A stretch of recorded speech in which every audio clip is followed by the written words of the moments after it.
Hello and welcome back to the channel. Thanks for joining me. Sorry, I know it's been a very long time since the last update, but I wanted to ensure that the next update was a fruitful one. As you can see, a lot has happened. So in this episode, we'll go through all of the individual parts and what's happened since the last time we spoke. In the last episode, I said to you the bay was going to get painted. All the hot parts were going to go off to Thermomet to be heat management treated. And also get the block painted and everything built up. Well, as you can see, that stuff has happened. So hopefully you'll stay along for this video. Do like, share and subscribe, as that really does help, and enjoy the updates. Well, hopefully I got your attention showing you the vehicle turning over. I was only trying to build oil pressure, but we're going to start off here with the transfer case bracket to block. So I started off with this first version here. Drilled some holes, clearance dipped for the knob that pops out of the back of the block for the heat shield. So a lot of work was done here, just sort of trimming it up, making sure it fitted into place, and then obviously making a cut so that the other half of the bracket could be put onto the transfer case. And as you can see, there was a big gap, would have required quite a big filler piece. Also wanted to clearance the block to the transfer box as well. As you can see here, a couple of images just showing some spacing made there to making sure that the transfer case was not sitting on the block. So after trying version 1 of the bracket and putting something out to the internet, this style bracket was shared with me.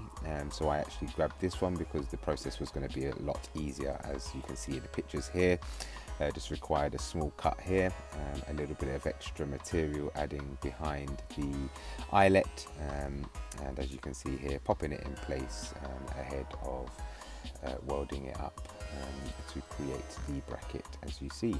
And this is actually the one that I ended up going with, and would advise others to use if they are to do the same thing, as it's the one that requires the least amount of modifying in order to sit in place within the vehicle.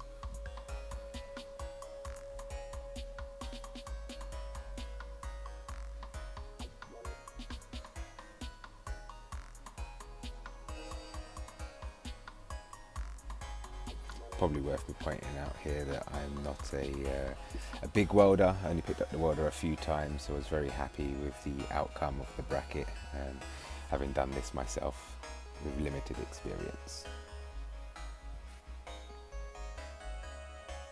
Then moving on to the oil filter housing, I actually changed the oil filter housing to the one you see here. This was a collaboration between Issam over at iBed and S&P Automotive. I preferred the way the oil filter sits, as you see here, so I decided to fit this one in place. It also has a built-in thermostat for the oil cooler. Then we move on to the hot stuff that got sent off to Thermomet for heat management. As you can see, that was all done to the manifold, downpipe, wastegate and the turbo exhaust housing as well, to ensure that we try and keep the under bonnet temps to a minimum where possible. So yeah, feel free to give the guys at Thermomet a shout to get yours sorted.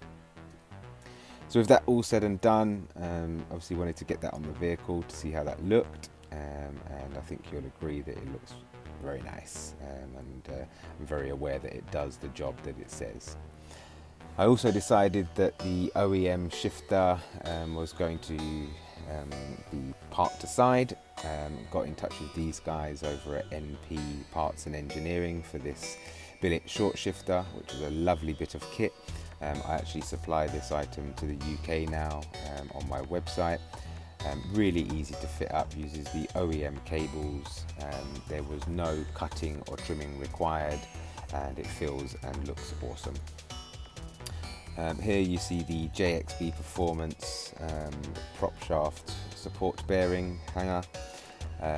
This again was something that I'd seen in the marketplace, and decided that I wanted to pop this in place, as my OEM unit was looking a bit worn with the old rubber.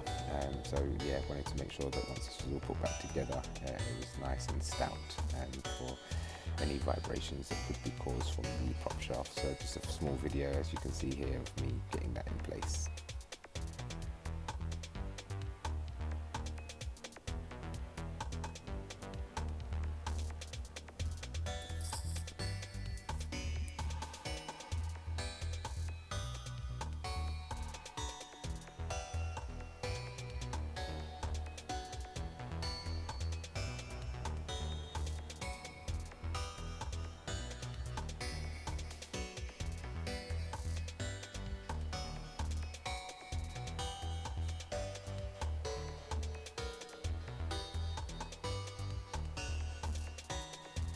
with that all done, prop shaft obviously fitted back to the underside of the car and looked fantastic.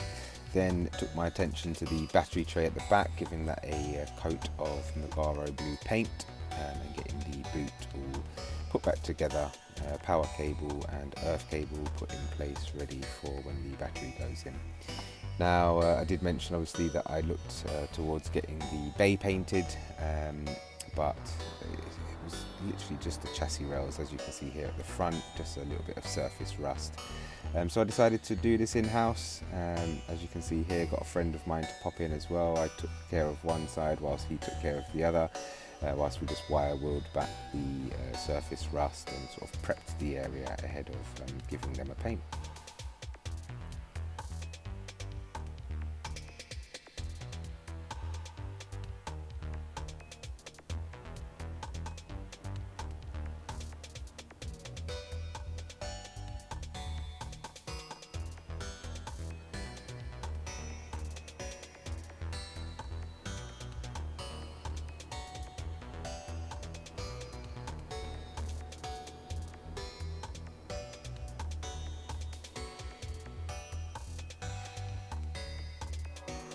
So once the areas were prepped, we used some rust inhibitor, got everything all masked up and ready for popping on the primer. Here you can use, see that I used the Built Hamber Hydrate 80 rust treatment. And now you can see the image of the vehicle in primer and then into paint. Just used some rattle cans of the Nagaro blue that I had made up, and it came out very good. Very happy with this. None of this will be seen, so it doesn't really matter, but at least I know that the rust has been treated. It was only surface rust anyway. So here you see me putting together the rear headlight leveler and getting that all back onto the vehicle, now with a new sensor and everything sort of painted up or coated to look acceptable. I then looked at the front. That was a little worse for wear, so decided that as this part is no longer available, I would make my own. So you can see that I've got some small track rod ends basically, and then bent the bar and threaded it in order to replicate the OEM unit, as you can see here. And that came out quite well. Then moved on to the brakes, so building up the rear calipers as they'd been sent off for wet painting to black, and had all of the nuts, bolts and fixings zinc plated to match the rest of the car.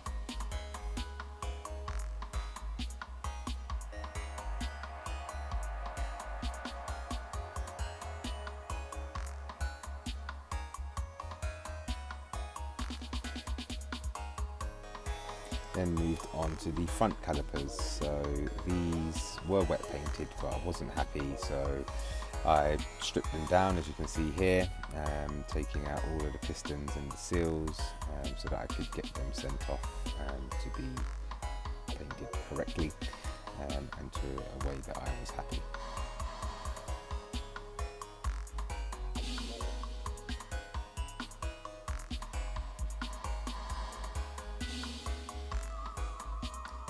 Them all broken down, ready to go off, and then they were sent to a company called CSP Powder Coating, and they were actually Cerakoted in black. Once back with me, I then got them all built back up with new seals, new pistons, new bleed nipples, etc., all ready to go back onto the vehicle.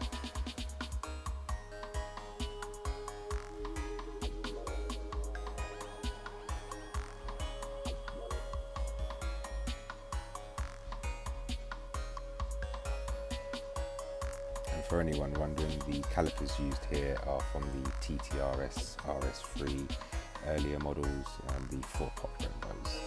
And here are some 2-piece discs, which are 334mm in diameter and 32mm wide. And then here's a small video of getting this all in place.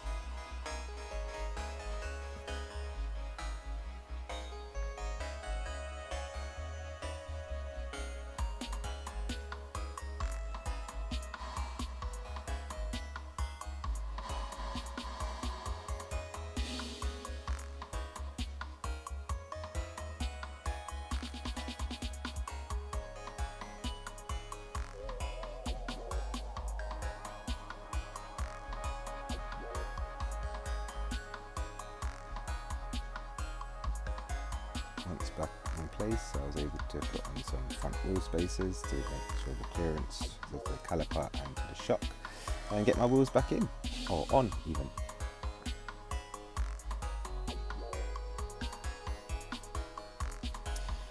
So with the engine out, and before that went back in, I wanted to get the gearbox in a bit more of a presentable way.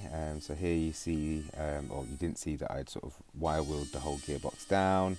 And then here you just see me getting it in primer ahead of the paint.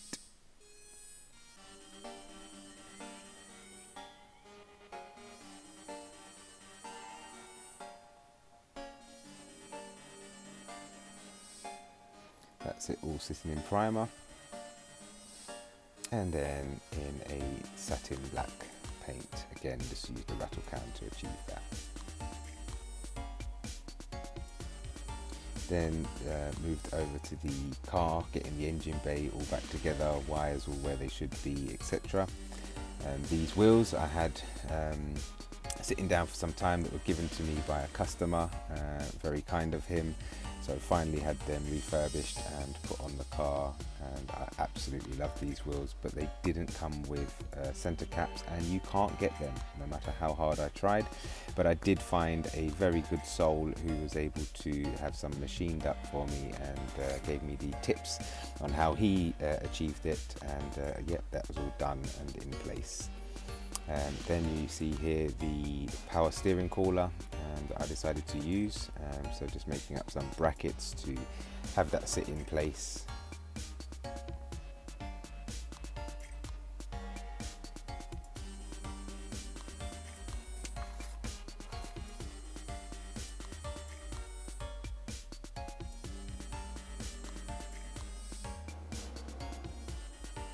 There we have the finished product.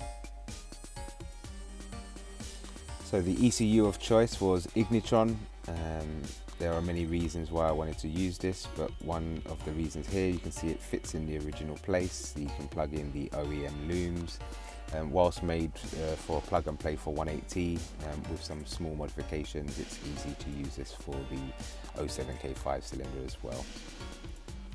Here you see the billet brake reservoir in place, and then the new front prop donut in place, so sort of preparing the bay so that I can get the engine and gearbox back in.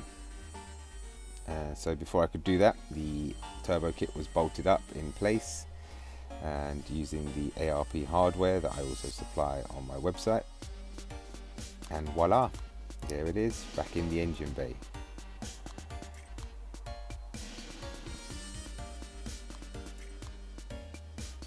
Now this point I was like, this looks great, but there was something that couldn't be seen to the eye for you guys, and as quick as it went in, the turbo kit was back off. Here's a video. Does not seat correctly. Can only get it to seat on one side. This side's not seated, and that side. And basically the problem is this lip, the locator lip on here is 60.5 OD, and on this, the outside diameter is only 59.5. So I'm going to have this machined out another mil. So obviously the distance between here and here is 60.5, and then that will seat correctly how it should do on there. That's the first problem. Just send you a quick video. So it's been machined out. You probably can't even tell from looking at it there.